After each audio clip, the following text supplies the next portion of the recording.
Welcome back to the Long Free Ride. We're really excited to tell you about our 2024 road trip.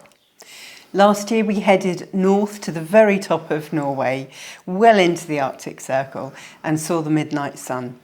This year we're heading south through France, Spain and Portugal, hoping to take in some great sights, sounds, smells and lots of food. If you haven't seen that 5,500 mile trip all the way to the top of Norway, then why not binge watch it now? You'll find a link down in the description below. As with our previous adventure, we're hoping to have updates for you every Thursday and Sunday. So keep an eye out for them and make sure you're subscribed to our channel. So John, how is our trusty old Tesla, and have we solved all the problems? Well, we do have a number of problems at the moment. Not obviously that are stopping us doing anything, but it has been a little bit of a costly year in terms of the car, and there are still some problems to be resolved. You better explain that. Yeah, the only real service item has been a fuse, a pyrotechnic fuse, so one that goes pop, which needed replacing, and this isolates the battery pack from the main car in the event of over voltage or something like that. I don't know exactly why, but it needed replacing, and that took a little while to arrive, I think, and in the end cost about 350 quid to repair. But that's small change compared to some of the other problems. Yes, those of you who may have watched our trip to the winter Christmas markets will have seen that we had some problems with the wheels, and to cut a long story short, the British Roads have smashed the wheels to, well, not to pieces, but they put cracks in both front wheels, and the general width of the car and narrow roads and narrow car parks and stuff like that meant they were all scratched up, every single one of them. So I decided in the end that we would replace the wheels and get the old ones refurbished.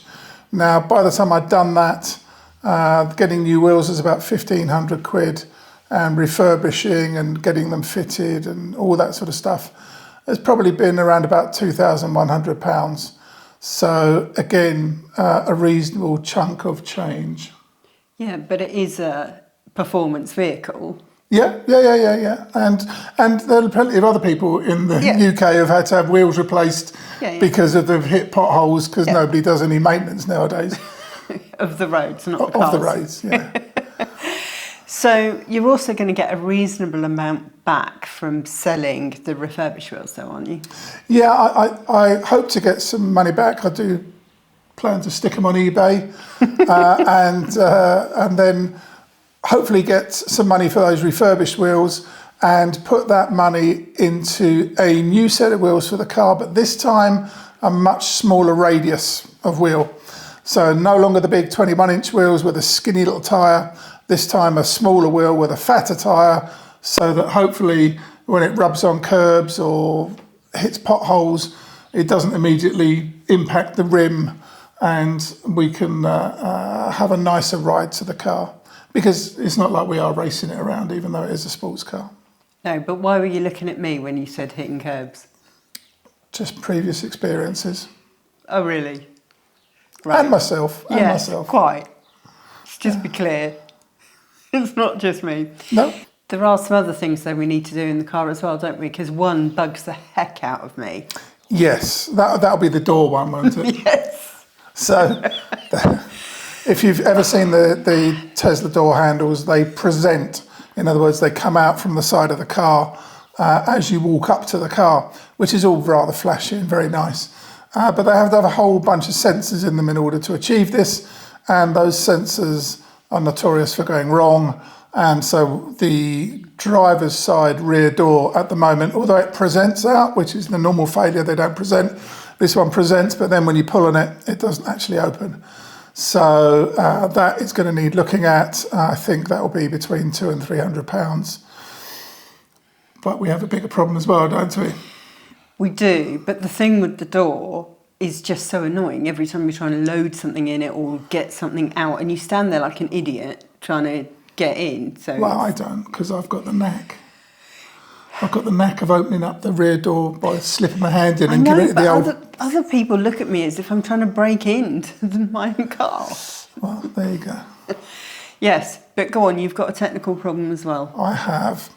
The main console in the car has developed a bubble in it, quite a large bubble, kind of goes up, across and down. And the fact that there's a bubble there means that what was there has gone missing. And what was there is a type of gel that stops the front of the panel connecting to the LCD at the back and sort of takes some of the impact of you tapping it with your finger. But that has gone missing, as it has in many a early Tesla, where eventually it broke down both with heat and with UV and went from being a fairly solid gel to a bit of a liquid gel, a bit like honey, squeezy honey. And yes, it does even come out into the car every now and then. And Gloopy. it is rather gloopy. So there is no solution to that problem other than to replace the screen and the computer behind it. But that will be, and that's quite expensive, it's about £1,800. But it does give the car a new lease of life because it has now a new computer in it that can do new things that my old one couldn't do. So in some ways, it was an upgrade I was thinking of doing. But yeah, it has been a bit of an expensive year. Does that mean we're going to end up with more fart modes? No, there'll still be fart mode, but just the one fart mode. Okay, good. They're not going to upgrade the computer panel and... No, there'll still only be the one fart mode. But who knows, there may even be more than one Santa mode now, darling. Oh yeah, well that will be all right. Yeah, that'll be all right, wouldn't it? Okay, so you've had this car 5 years, but it is 8 years old. Are you getting fed up with it because of all these costs as it ages? Not really. Yes, I've had it 5 years now. But in those 5 years, I've paid no road tax. I've not paid any service bills. The car has never, ever been serviced. It's done 85,000 miles, never been serviced. It has still got the original brake discs and brake pads because it uses regenerative braking to do the majority of its slowing down, so you don't use the brakes.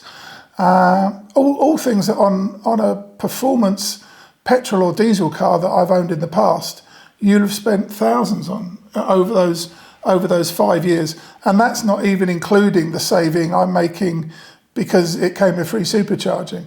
I mean, that must save me the best part of, I don't know, 1,500, £2,000 a year. So, you know, you add all of that up over 5 years, and all of a sudden the inconvenience with the wheels and this new screen replacement, it doesn't seem too bad at all. Okay, so from my limited knowledge of EV vehicles, it's the battery that's the sort of key bit. Yeah. Is that still doing okay? That appears to still be doing okay. From our experience of driving it seems to be okay. We do supercharge a lot because we get free supercharging, and that, they say, does reduce the life of the battery. But recent data coming from the States and from Europe and stuff like that hasn't really shown that the degradation they were saying might happen is actually happening. So it could well be that the supercharging is not causing it any problems at all. Anyway, particularly once we get to Portugal, there aren't that many Tesla chargers. So we'll find out what the range is like then.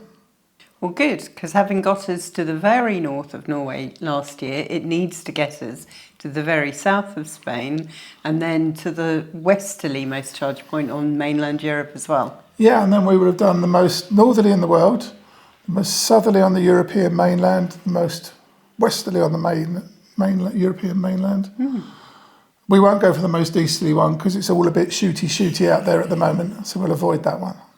But we hope you'll come along with us for the ride here on The Long Free Ride.